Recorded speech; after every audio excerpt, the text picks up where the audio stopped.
Smartphones. For anybody who spends a lot of their free time researching technology, they know that smartphones are some of the most interesting parts of technology as a whole. It seems like every single month major manufacturers like Samsung, LG, HTC, and even Apple are releasing new smartphones for consumers to use, whether they be on the low end or the high end.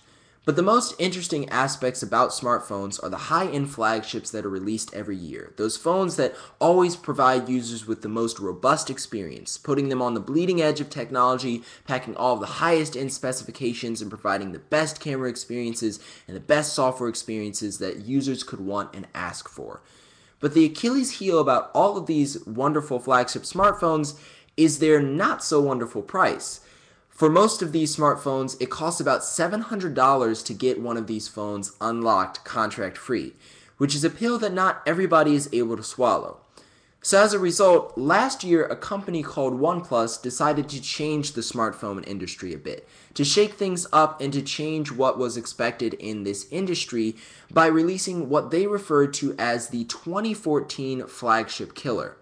This is the OnePlus One Revisited.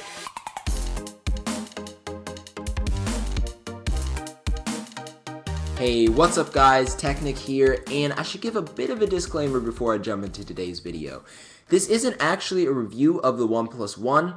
Well, it is, but it's not a review in the typical sense, because I don't actually own the phone, so I haven't actually had hands-on time with the device, and I'm not able to give you guys my own thoughts and experiences with using the phone as my daily driver. But what I can give is an analysis of how the media covered the phone in terms of its launch, its release, and as well as any sort of biases surrounding the controversy of the phone itself.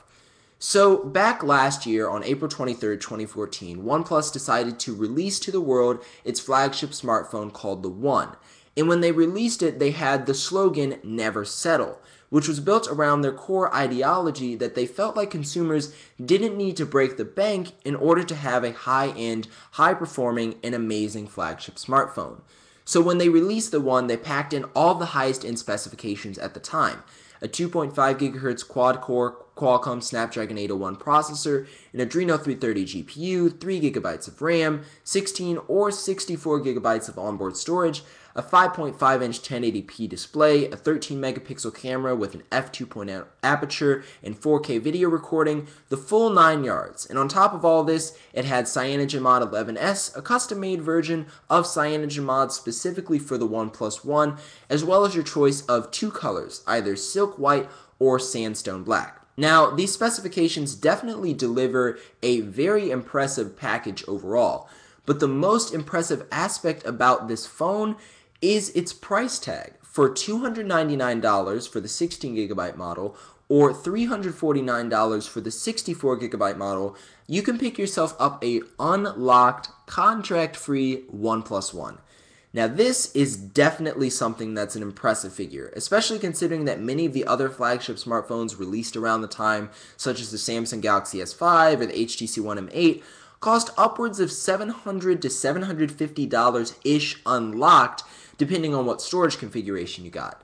This is more than twice of the cost of the highest end model of the OnePlus One, which is definitely something to consider if you're looking for a killer flagship smartphone on the cheap. So as a result, with specifications this impressive and a price tag this low, it definitely shook up the tech community. And all of the major reviewers, whether it be video reviewers or people who write written reviews, definitely had nothing but positive things to say about this phone.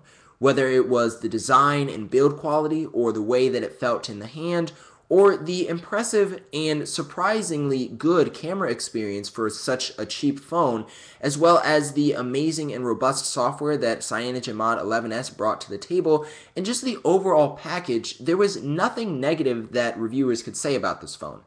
Well, almost nothing negative.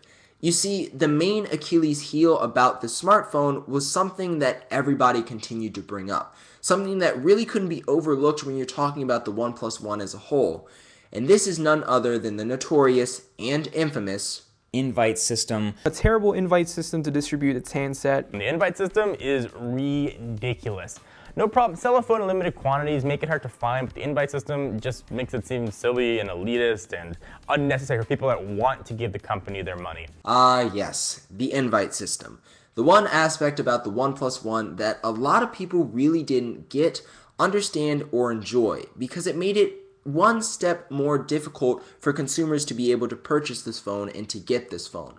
So as opposed to any other company's approach to selling a phone, say Samsung for example, for the OnePlus One, you couldn't just walk into your local AT&T store and try out the phone and then either sign up for a 2-year contract or buy it unlocked. That's not something that you could do because OnePlus sold you their phone directly through OnePlus, and in order to purchase the phone, you had to receive an invite either directly from OnePlus via an email, which was incredibly rare, or an invite from somebody else who had already purchased the phone by scouring through the OnePlus forums.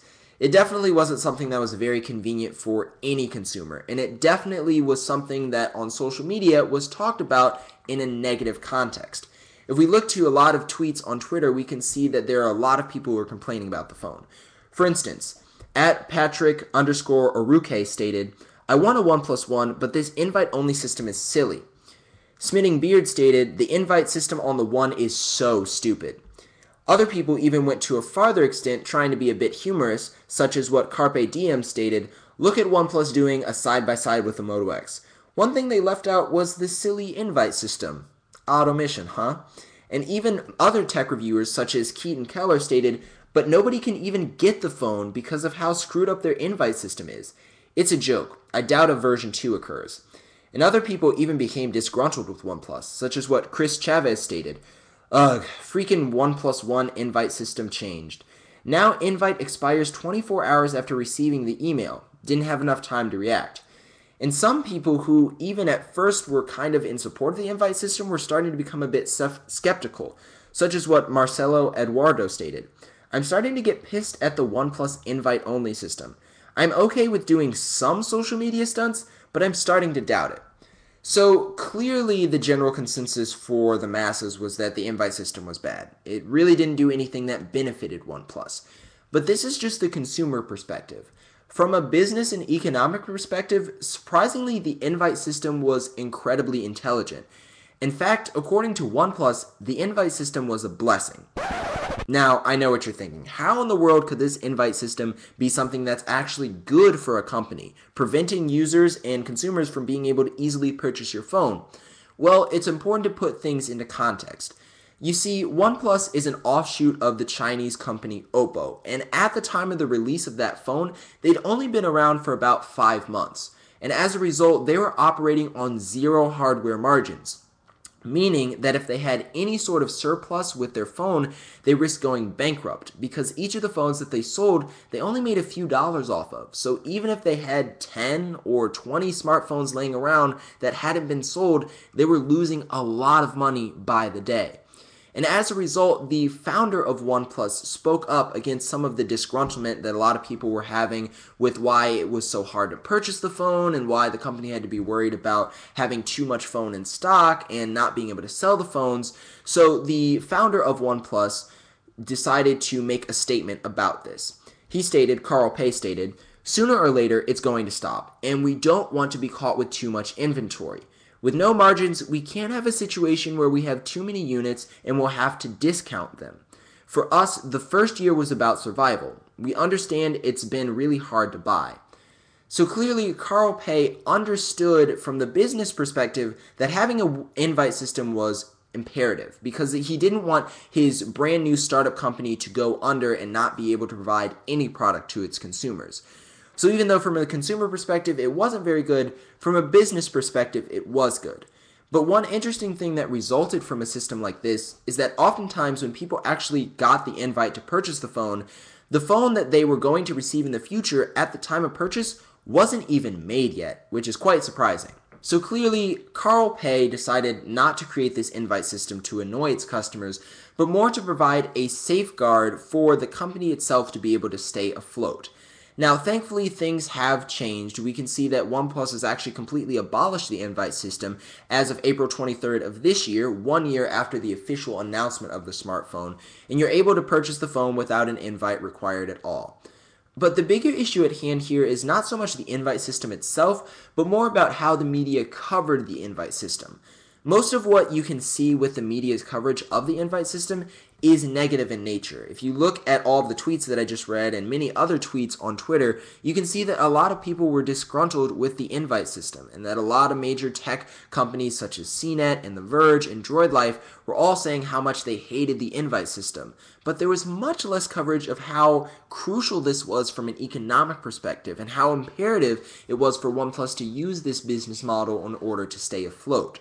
And even though a lot of people didn't like it, it ended up being successful to a certain extent because a lot of people are still interested in the OnePlus One, even though it doesn't have as top-of-the-line specifications as some of the current flagships do today.